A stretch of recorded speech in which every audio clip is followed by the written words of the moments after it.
Ang alamat ni Medusa.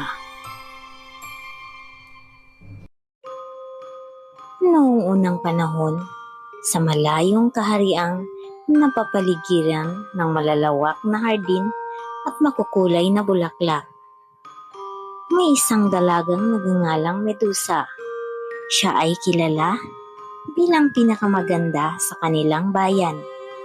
Mahaba ang gintong buhok, mapupungay na mata, at ngiting kayang mapatahan ng kahit sinong nalulungkot.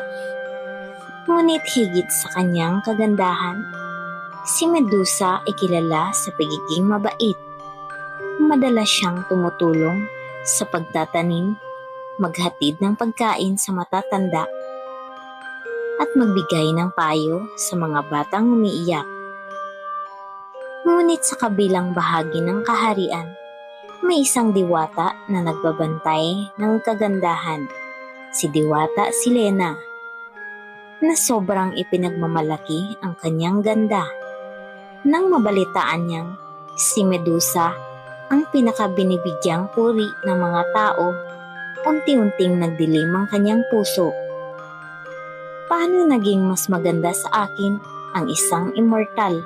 Bulong niya habang nakatingin sa mahiwagang salamin. Isang gabi, habang naglalakad si Medusa sa hardin, biglang lumitaw si Diwata Silena sa gitna ng malamlam na liwanag. "Medusa," sabi ng diwata, "ikaw ay hindi tunay na maganda. Iyon ay guni-guni lamang ng mga tao."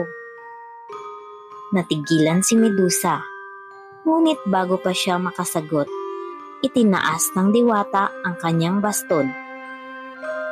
"Kung ano ang hinahangaan nila sa iyo, iyon ang gagawin kong nakakasuklam," wika ng diwata. Sa isang kisap mata, kumislap ang hangin at nag-iba ang buhok ni Medusa.